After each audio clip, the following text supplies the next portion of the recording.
Good evening to all of you my dear student. Sagar coaching centre में आपका हार्दिक स्वागत है। तो चलिए 22/12/2024 को जो सिविल कोड का एग्जाम हुआ था उसका सेकेंड शिफ्ट का क्वेश्चन मैथ का जो सॉल्यूशन करने जा रहा हूं। देखिए आप लोग कैसा क्वेश्चन पूछा है और कैसे बनाना है। कहता है पहला सवाल 561 रुपये को ए बी सी में इस प्रकार वितरित करना है कि ए को बी से 120 रुपये अधिक तथा सी से 120 रुपये कम मिले तो बी का भाग कितना है। देखिए ए बी और सी में बांटना है। बी के बारे में पता नहीं है तो मानते हैं कि बी को मिला एक्स, बी को मिला एक्स। कहता है ए को बी से 120 रुपये अधिक, तो यानी कि इसको मिला कितना एक्स प्लस 120। और कंडीशन क्या कह रहा, बी से 120 रुपये अधिक मिलता तथा सी से 120 रुपया कम मिलता है, यानी कि इस सी से ये जो है सी से 120 रुपया कम है, यानी कि सी को मिला है 240 रुपया। कितना मिला है x प्लस 240। अब देखिए तीनों का योग कीजिएगा तो कितना आ जाएगा 3x। ये तीनों को जोड़िएगा, तीनों को अगर जोड़िएगा तो कितना होगा ये 3x और जोड़िएगा तो जाएगा 360। अब बराबर कुल कितना है 561 रुपया। अब देखिए और 3x बराबर 561 माइनस 360 और 3x बराबर इसको घटाइएगा आएगा 1, 6 में 6 गया 0 और यहाँ 2 आएगा, 3 से काटिएगा 3 से 18 घटकेगा 2 तो 3 से 21 कितना गया 67 रुपया। तो हमारा ऑप्शन नंबर क्या हो गया डी है ना। देखिए आसान से बन गया। चलिए दूसरा सवाल है। चलिए दूसरा सवाल हमारा कहता है यदि a अनुपात b बराबर 3:4 तथा b अनुपात c बराबर 4:7 हो तो a plus b plus c बटे c बराबर व्हाट क्या आएगा। तो सबसे पहले यहाँ देखिएगा a अनुपात b 3:4 है और b अनुपात c ये भी 4:7 है। देखिए b और b वाला बराबर होना चाहिए, नहीं अगर बराबर रहेगा पहले बराबर करेंगे है ना। तो अब देखिए हमारा सवाल जो दिया है a plus b plus c बटे c, इसका मतलब है a का मान जो है 3 है, b का जो है 4 ही है और c का जो है 7 ही। इक्वल जब रेशियो में ले आए हैं तो सेम ऊपर वाला नीचे मान जो को तो बराबर होता है। क्या होता है नीचे वाला बराबर होता है और नीचे c कितना है 7, अर्थात 4 3 7 7 14/7 काटेंगे तो 2 बार भी कितना गया आंसर हमारा 2 आंसर आ गया ऑप्शन नंबर बी। चलिए अगला सवाल की ओर बढ़ते हैं। चलिए देखिए हमारा यहाँ कहता है दो संख्याएं 3:4 के अनुपात है में है तो मान लेंगे माना कि संख्या बराबर 3x तथा 4x।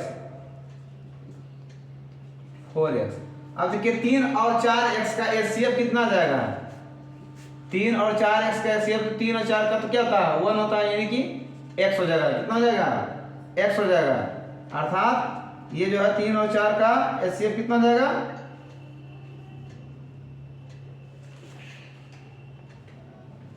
x हो जाएगा। अब हमारा कहता है एक फॉर्मूला है फर्स्ट संख्या इंटू सेकेंड संख्या अब बराबर LCM इंटू HCF।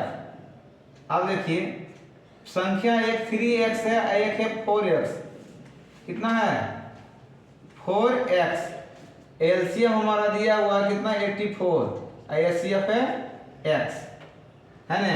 अब देखिए x से x काट देंगे, अब 3 चौका 12x अब बराबर 84, तो 12 का है 12 12 सते 84, अर्थात x बराबर कितना 7।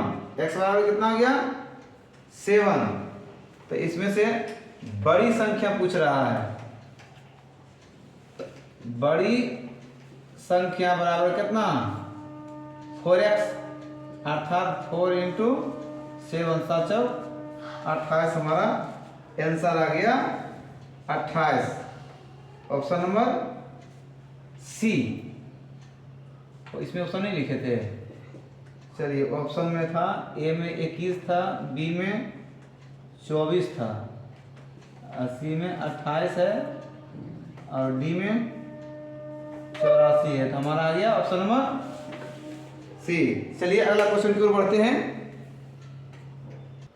चलिए अगला सवाल हमारा है, ए एक कार्य को 12 दिन में समाप्त कर सकता है, ए तथा बी मिलकर इसे 8 दिन में समाप्त कर सकता है, तो बी अकेला इस कार्य को कितने दिन में समाप्त करेगा? बी करेगा। देखिए बी करेगा, बी करने के बाद निकालना हमको है ना, बी करेगा बराबर। अच्छा दोनों मिलके एक दिन में कितना काम करेगा? 1/8 पार्ट काम करेगा। कितना करेगा? दोनों मिलके ए प्लस बी 1/8 पार्ट करेगा, और ए अकेला एक दिन में कितना पार्ट काम करेगा? 1/12 पार्ट। तो बताइए दोनों मतलब इसका ए वाला घटा देंगे तो खाली बी का एक दिन का काम निकल जाएगा है ना। तो लघुत्तम कितना जाएगा? 8 और 12 का एलसीएम आ जाएगा 24। 8 तिया 24, 12 दूनी 24, घट के आएगा 1/24। कितना जाएगा घट के? 1/24 पार्ट आया। क्या आया? पार्ट। पार्ट का रिवर्स करेंगे क्या जाएगा? डे, यानी कि 24 दिन। हमारा आंसर क्या गया? 24 दिन। कितना गया? 24 दिन। उसी प्रकार देखिए तुरंत बन गया। उसी प्रकार ए एक कार्य को 10 दिन में, बी 15 दिन में, सी 20 दिन में करता है। ए तथा सी 2 दिन काम किया, ए तथा सी ने किया, ए तथा सी जो 2 दिन में काम किया। एक दिन में ए करता है 1/10 पार्ट और सी करता है कितना? 20, 1/20 पार्ट। ये दोनों मिलकर 2 दिन काम किया तो इंटू मल्टीप्लाई 2 कर दीजिए। एलसीएम कितना आएगा? 20। 10 दूनी 20, 20 से गाएं 20 से है ना। यहाँ देखिए गुना 2 है तो काट दीजिए 2 जाएंगे 20, अर्थात 3/10 पार्ट। ये काम जो हो गया कितना? 3/10 पार्ट काम हो गया। शेष काम कितना बचा? शेष काम जो बचा है 7/10 पार्ट। कितना बचा है? 7, क्योंकि नीचे वाला ऊपर घटा के शेष निकाला जाता है। ठीक है, शेष पार्ट। अब जो है ए के स्थान पर बी आया, तब जो है बी प्लस सी 1 डे में कितना काम करेगा? तो बी करेगा 1/15, सी करेगा 1/20। एलसीएम आएगा कितना? 60। 15 चौका 60, 20 दिया 60, 7/60 पार्ट। पार्ट का रिवर्स होता है डे। कितना होता है? यानी कि दोनों मिलके अगर काम करता तो 60/7 दिन में काम पूरा कर देता। पार्ट का रिवर्स डे। तो अब शेष काम ने, अब शेष काम बी प्लस सी ये करेगा। शेष काम 7/10 पार्ट करता कितना? 60/7, 7 कट जाएगा, काटिएगा कितना बार में? 6, यानी 6 दिन। तब कुल समय कितना हो गया? कुल समय जो हो गया हमारा, पहले 2 दिन काम किया था और फिर 6 दिन किया, कुल मिला कितना? 8 दिन में काम क्लियर हो गया। तो हमारा ऑप्शन नंबर आ गया डी। ओ इसका भी ऑप्शन नहीं लिखे थे। ए में 12 दिन था, बी में 10 दिन था, सी में 6 दिन था और डी में 8 दिन था। तो हमारा आया 8 day. 8 day option number D आ गया। चलिए अगला प्रश्न की ओर बढ़ते हैं। चलिए बढ़ते हैं। अगला सवाल हमारा कहा था, एक कार ए ने 448 किमी की दूरी 8 घंटे में तय किया तथा कार बी ने 9 घंटे में ए से 110 किमी अधिक दूरी तय किया। तो ए की चाल पहले निकाल लीजिए है ना। क्या था? दूरी बटे समय। तो 448 अब बटे समय है 8, 8 से 8 × 5 = 40 और 8 × 6 = 48। कितना गया? 56 किमी प्रति घंटा। अब देखिए बी की चाल जो होगा, बी की चाल, इसकी दूरी कितना? ए से 110 किमी अधिक है ना। फॉर्मूला वही होगा दूरी बटे चाल। तो देखिए 448 प्लस 110 जोड़ना पड़ेगा, 9 घंटे में तय करती है। तो जोड़िएगा तो 8, 4 × 1 = 5, 4 × 1 = 5, 9 × 6 = 54, घटेगा 1, 9 दूनी 18। कितना गया? 62 किमी प्रति घंटा। अब चाल का अनुपात कहता है ना। चाल में अनुपात जब कह रहा है तब पहला का चाल कितना? 56 और दूसरा का 62। काटिएगा तो 28 दूनी 56, 31 दूनी 62। कितना गया? 28:31 है ना। यही हमारा आंसर ऑप्शन नंबर ए आ गया। दूसरा कहता है ए ने बी को 5,000 रुपया 2 वर्ष के लिए दिया और सी को 3,000 रुपया 4 वर्ष के लिए दिया। दोनों से एक ही दर पर दिया है और दोनों से कुल मिला के ब्याज जो आता है 2200 रुपया। तो पूछ रहा प्राप्त की गई वार्षिक दर क्या है। माना की दर जो है 8% मान लीजिए।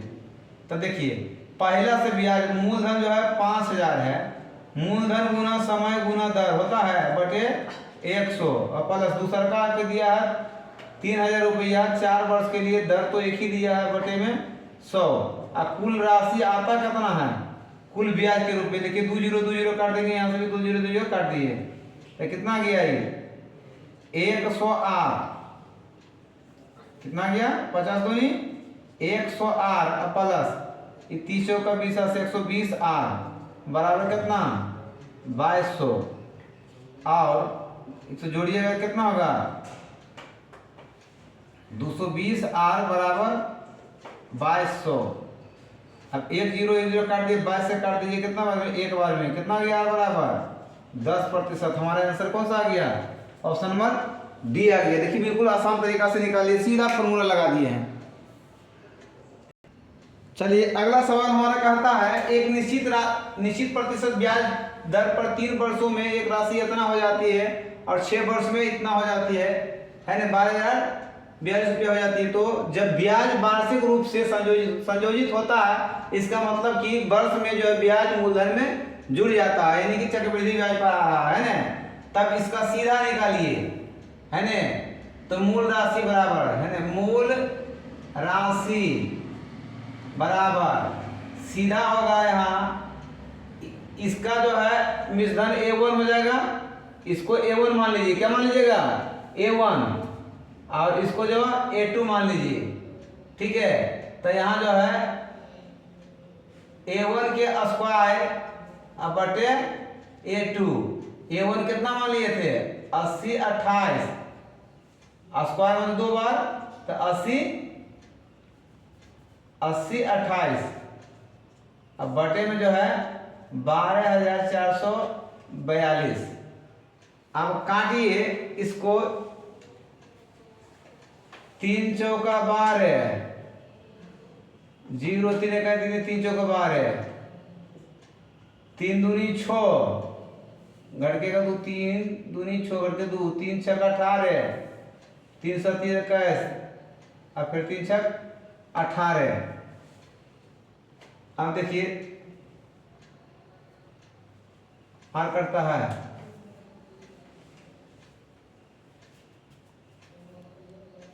लगा झुक रहा है। चलिए ध्यान से देखना है।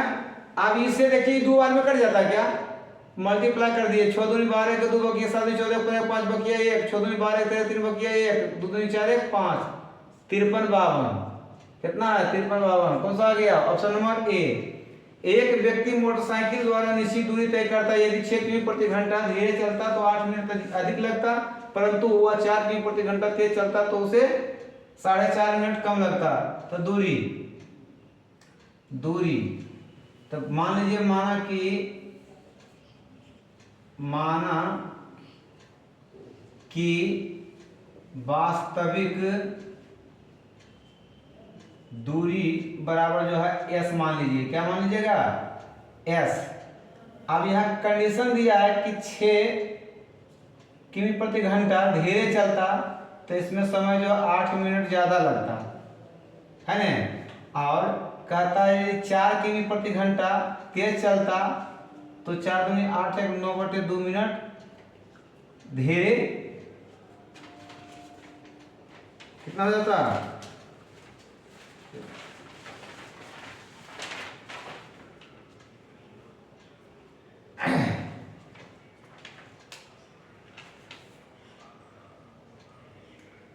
आप यदि इसको x मान लेते हैं और तथा समय को मान लीजिए समय वास्तविक समय जो है t मान लीजिए, क्या मान लीजिएगा t। अगर इसको y मानते इसको t1 और इसको t2, इसको t1 इसको t2। आप देखिए एक ट्रिक है फॉर्मूला क्या है करिएगा S into S minus plus minus J रहेगा plus minus X into T बटे में एक्स बराबर फिर S into S plus minus यहाँ बाई इंटू टी बटे में बाई। अब देखिए एस एस तो मल्टीप्लाई दोनों में जगह है तो काट देंगे आराम से, काट दे कट जाएगा, खत्म यहीं कर दीजिए, है ना विस्थापन से पर। आप देखिए एस नहीं दिया हुआ, अब देखिए प्लस माइनस ये क्या है एक्स माइनस में है तो माइनस 6 होगा इंटू टी कितना है 8 अब बटे में एक्स कितना है 6, ठीक है। प्लस माइनस प्लस में तो माइनस से माइनस रखिएगा, प्लस आएगा तो प्लस रखना है। अब देखिए एस ये क्या प्लस में है, वाई कितना है 4 और बटे में टी ये कितना है 9/2 इंटू मल्टीप्लाई कीजिएगा बटे में 4 तो ये 9/2 गुना करना है, गुना कर दीजिए, कोई दिक्कत थोड़ी है। यहाँ 2 का 2 ये द्वितीय ही 6 द्वितीय। अब कटता नहीं, क्रॉस मल्टीप्लाई करिएगा, इसको इधर गुना करिएगा तो देखिए 8 चौका 32 32 एस हो जाएगा, 32 एस हो जाएगा। अब माइनस 6 चौका 24 24 8 ही 92 से 192। अब इसको इधर गुना करिएगा, इसको इधर गुना करिएगा तो 27 कितना जाएगा 27 एस अब प्लस देखिए 4 बार वर्णमान टोटल से 108। अब देखिए एस वाला के एक तरफ करिए 32 एस अब माइनस 27 एस बराबर ये जाएगा 108 अब प्लस इसको इधर भेजेंगे तो 192 प्लस में चल जाएगा, है ना। अब जो घट के आएगा कितना 5, बढ़िया से देखिए 5 और एस में दोनों में अंतर होना चाहिए, 5 एस बराबर इसको जोड़िएगा तो 8 2 10 के 1 2 3 5 से काटिएगा कितना ये जो एस आया 60 क्या आया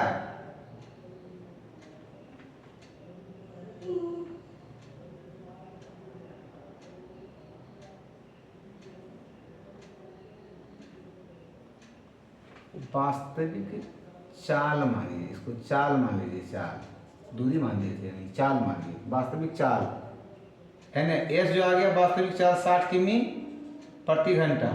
अब इसको या तो ऑप्शन नंबर इसमें रखिए या तो उधर रखिए, कोई फर्क नहीं पड़ेगा, है ना। या तो ई साइड रखिए या तो ई साइड रखिए, कोई अंतर नहीं। इधर रखिएगा तो एस जो आ गया वास्तविक चाल एस, यहाँ भी 60 में यहाँ एक्स एक्स कितना 6 घट जाएगा -6 अब गुना टी कितना 8 घंटा में बदलने के लिए 60 से भागा देना पड़ेगा। क्या करना पड़ेगा घंटा में बदलने के लिए 60 से भागा देना पड़ेगा। अब देखिए अब बटे में कितना था एक्स एक्स कितना था 6। अब देखिए इसको हल करेंगे तो 60 गुना 54 अब गुना 8 अब बटे में 6 गुना 60 60 से 60 खत्म 6 नमा 54 बराबर 9 72 किमी कितना गया 72 किमी। ऑप्शन नंबर डी आ गया। देखिए इसको इस तरीका से इसको एक वास्तविक चाल मानिएगा एस तथा समय टी। ई तो चाल जो है दिया हुआ था एक्स, अब वाई वाला जो दिल था इसको एक्स वाई के जगह पर मान के रख लेते हैं। चलिए अगला सवाल सिविल कोड में जो है सेकेंड शिफ्ट में जो है मैथ का आखिरी 10वां नंबर सवाल जो है दिया हुआ है। कहता 2.57 पावर रेकरिंग है -1.68 पावर रेकरिंग है बराबर वाट क्या आएगा। ए में ऑप्शन दिया हुआ है 0.23 पावर रेकरिंग, बी में है 0.41 पावर रेकरिंग, सी में है 0.6 पावर रेकरिंग और डी में जो दिया हुआ हमारा 0.8 पावर रेकरिंग। तो देखिए जब भी इसको सीधा सीधे अगर हटाइएगा तो गलत हो जाएगा। सबसे पहले इसको जो है तोड़ेंगे तो 2 5 7 में घटाना पड़ेगा क्या 2 और यहाँ 2 पर है तो यहाँ डबल लाइन ले लीजिए अब -168 ये दशमलव के पहले जो अंक होता है ना उस इसमें घटाना होगा, दशमलव के पहले वाले अंक को इसमें घटाना होगा। अब बटे में 2 पर है तो डबल लाइन ले लीजिए। ऐसे तो विस्तार से इसका बताए हैं, बताएंगे आगे की क्लास में। तो देखिए माइनस की जगह कितना आएगा 255/99। यहाँ भी करेंगे तो 1167 अब बाय 99 घटा दीजिएगा, एलसीएम तो उतना ही ना आएगा। तो 2 5 5 में घटा जाएगा 167, 15 में 7 गया 8, यहाँ हो गया 14 में से 6 गया 8, यही तो 1 में खत्म हो जाएगा बटे 99 है ना। आप देखिए 99 से या काट दीजिए 11 नंबर 99 1 88 भागा देना आसान हो जाएगा। 9 से भागा दीजिएगा 8 में तो दशमलव पहले देना पड़ेगा 0, 9 8 72, अब फिर घट के आएगा 8 कट जाएगा तो फिर 0, फिर तो 8 बार में लगेगा यानी 8 8 का आते जाएगा तो 0.8 पावर कितना जाएगा रेकरिंग दे दीजिए। यही हमारा आंसर है ऑप्शन नंबर डी। इस प्रकार जिनका भी आंसर आया होगा उनका जो है मैथ में 10 में 10 आ जाएगा। चलिए देखते रहिए सागर कोचिंग सेंटर। वीडियो अच्छी लगी लाइक सब्सक्राइब और शेयर अवश्य करें और कमेंट में अवश्य करके लिखा करें। थैंक यू, धन्यवाद।